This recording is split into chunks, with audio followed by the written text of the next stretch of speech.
Bismillahirrahmanirrahim. Messieurs les journalistes, bienvenue à la mosquée de la divinité, ce lieu mystique qui renferme bien des secrets insoupçonnés. L'objet de notre rencontre est de contextualiser.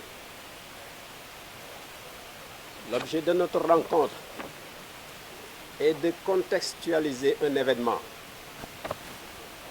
la descente spirituelle de Mohamed Gorgui Séné Gueye en sa 27e édition. Le développement technologique et la mondialisation ont servi de catalyseur à la dépravation des mœurs. Or, on sait de l'histoire que lorsque les fléaux qui gangrènent la vie de l'homme atteignent leur paroxysme, Dieu décrète une mission qui a pour objet le sauvetage de l'humanité. Ainsi, en 1965, Mohamed Gorgui Séné Gueye, après avoir hérité de la lumière de Insa au deuxième ciel, descendait sur la planète Terre, accompagné par une voix qui lui disait « Point de refuge, si ce n'est le retour à Allah. La manja, wala manja, minnallahi illa ilayhi » Message qu'il avait à charge de diffuser à l'humanité. Le 6 mars 1977, il sortait d'une retraite spirituelle de 14 ans après avoir surmonté toutes les épreuves liées à la formation et la préparation par Allah de tous les élus investis d'une mission divine de dimension planétaire, annonçant à l'Assemblée « Je suis l'homme attendu à la fin des temps, investi du grade de Khalifatullah fil Ard, avec pour objectif de vous réconcilier avec Allah, le maître de l'univers. » 30 ans durant, il a tenu un discours magistral axé sur les 3 piliers Djub, Ragal Yalla, Sellal, Al-Huda, Tahwallah, Al-Aslaha. La droiture, la crainte révérentielle à Allah, la vertu, qui constituent les axes de travail de tous les élus investis d'une mission prophétique, trouvant toujours leurs sources pour convaincre dans le Coran sublime. Il est des moments où les textes coraniques lui sont présentés à vue d'œil pour renforcer son discours. Imperturbable dans ses prêches, point d'hésitation, persuadé de la pertinence de son discours, il a ébloui tous les érudits, islamologues du pays et de l'extérieur, venant de pays les plus cotés en islam. La prière étant un pilier fondamental de l'islam, Allah lui réserva l'édification d'une mosquée dont la maquette est descendue du ciel dans la nuit du jeudi 28 au vendredi 29 juin 1973. La mosquée de la divinité, qu'il a construite à la plage de Wakam, lieu où est descendue la maquette de la mosquée. Il a lui-même inauguré le 1er octobre 1997, constitue le symbole, la véracité et la réussite de la mission que Allah, le maître de l'univers, lui a confiée. L'insécurité les catastrophes, les maladies qui pèsent actuellement lourdement sur l'humanité tout entière constituent des prédictions qu'il avait évoquées depuis longtemps si le retour à Allah n'est pas opéré. D'ailleurs, dans son dernier discours sur la place publique de Baye, le 1er janvier 2005, il a clôturé par ces mots: Assalamu ala manitabal Khuda. N'auront la paix que ceux qui auront emprunté la voie tracée par Allah. Il a souhaité bonne chance à l'humanité, puis, préoccupé par la question, est-ce que l'humanité parviendra à échapper à la menace qui pèse sur elle? Il a fini par contre en larmes.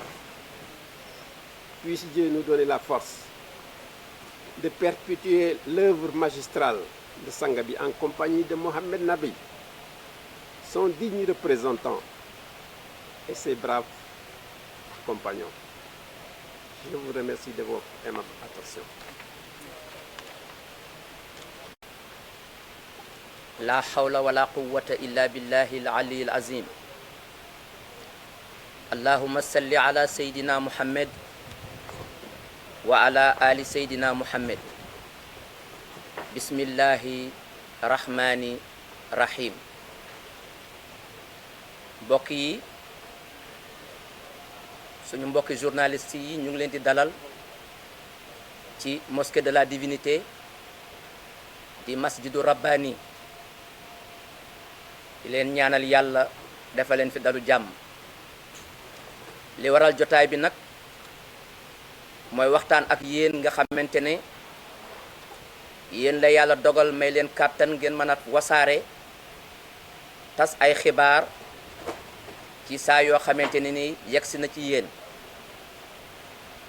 xibaar yi nag mooy baaxe leen, baaxe mbokki Sénégal, mbokki Afrique ak mbokki àdduna bi yépp nga xamee ne tey fi tey ci jamono àdduna lu fi yëngatu rek ak gox bu mu mën a yëngatoo ñépp jotandoo ko ngir xam-xamu xarale yi nga xamante ne ni daje na.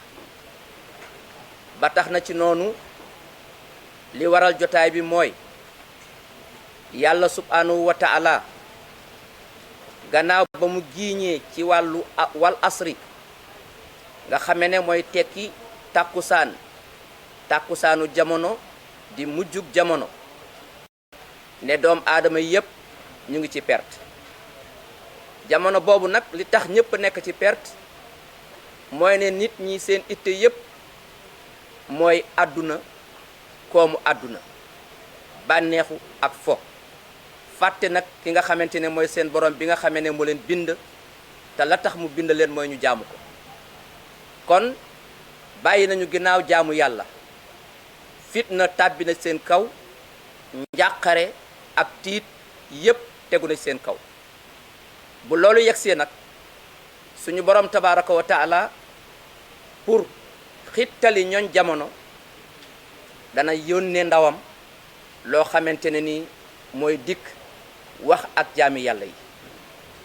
ci noonu ba nga xamee ne coobarewu na moom suñu boroom ci wàcce ka nga xamee ne moom la yéege woon ci asamaawu ñaareel, waajal na nag jaam bu ñu wax Mouhamed Gorgui Séni Gueye yéege ko ci asamaawu ñaareel, done la ko leeru yonent yàlla Insa ibnu Maryam, wàccee ko ci kaw suuf ci atum 1965. ba muy wàcc kàdduk a'uuzu billahi min asheytaani rajim la wàcc waale ci kaw suuf, mooy xeej wi nga xamante ne moom la ko suñ borom jox ngir mu xeexe ko seytaane ba seytaane du mën ci moom dara. waaye bi muy wàcc ndawal yàlla li mu àndal di Jibril alayhi salaam mi ngi ko laf ci wetu ndejooram te di ko dégtal kàddu yi di wax naan laa malja wala manja minallahi ila ilayhi làquwaay amul rawukaay amul fenn fudul ci yàlla. kon nag kàddu yooyu nga xamante ne bi mu yegsee jotal na ko jaami yàlla yi ne leen jamono bii ñu nekk de di mujjug jamono kenn amul fooy làqoo kenn amul fooy rawe lu dul nga wëlbatu ko delluwaat ci sa borom subhanahu wa taala. ci noonu waajtaay wi ko suñu borom waajale nag toog na lëlu wéetal boromam fukki at ak ñeent tàmbale ko 1963 ba 1977 mu jot ndigalu boromam war a génn wooteel ko woote bi nag jëm ci jaamu yàlla yi. le 6 mars 1977 la wax ne suñu borom subhanahu wa taala jox na ma mission wu ma woo jaamam yi si njub ragal yàlla ak sellal. baatu njub boobu nee na suñu borom affiché na ko ci asamaaw bind ko ci mbind mu ñuul ci suufu dellu xuddee bi am tomb bu xonq cuy.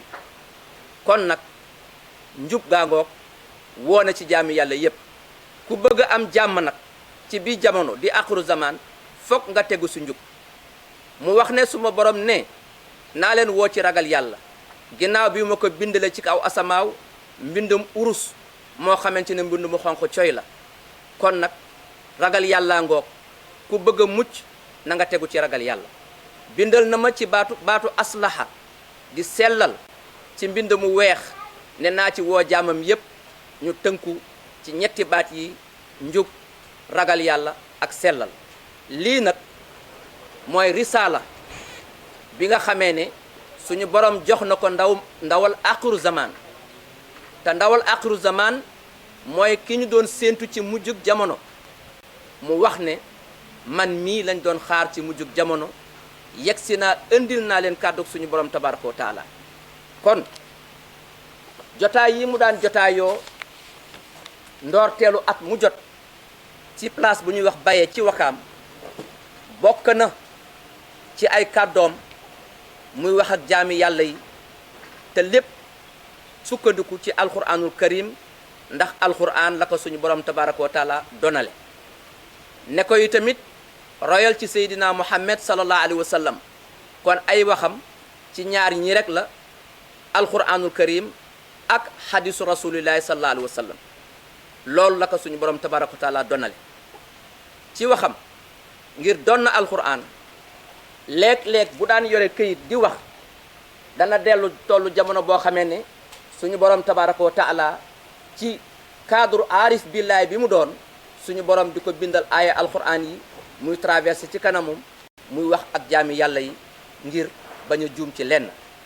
kon nag yàlla bu waajalee jaamam waajtaay wa nga xamante ne mooy waajtaayu baatin wax ak moom ci bi mu waxee ak moom yebal ko mu woo jaami yàlla yi ci ñu topp suñu borom tabaraka wa taala. foofa nag pour firndeel ko suñu borom tabaraka wa taala wàcceel ko néegu yàlla bi nga xamante ni tey moom ngeen nekk nii ci peggam muy mosquée de la divinité. mosquée de la divinité suñu borom mi ngi ko jox plan yi ci 1971 ci baatin. 1973 ñu woo xamal ko ne ko néeg baa ngi wàcc génnal mu génn teen ci asamaaw gis maketu jumaa ji jóge ci kaw asamaaw di wàcc mu topp ko ba jumaa ji cëppeelu fii suñu borom xamal ko ne ko fii laa ko bëggee. mu tàmbali liggéey bi ci ndigalu boromam 1992 le 20 mai 1997 mu inauguré néegu yàlla bi jébbal ko suñu borom tabaraka wa taala.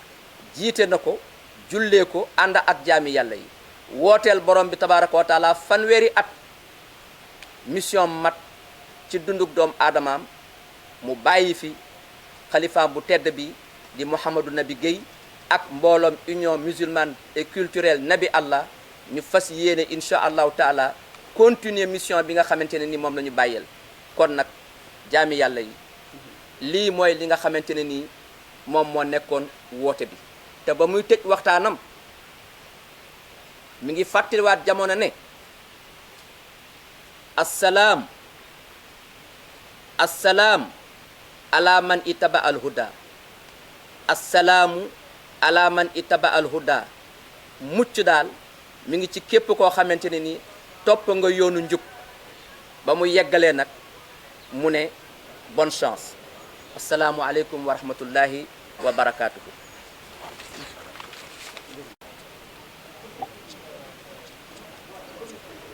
allahumma salli ala sayyidina muhammad wa ala alihi subhana rabbika rabbil izzati wa salaamun ala al mursalin walhamdulillah. jërëjëf Babacar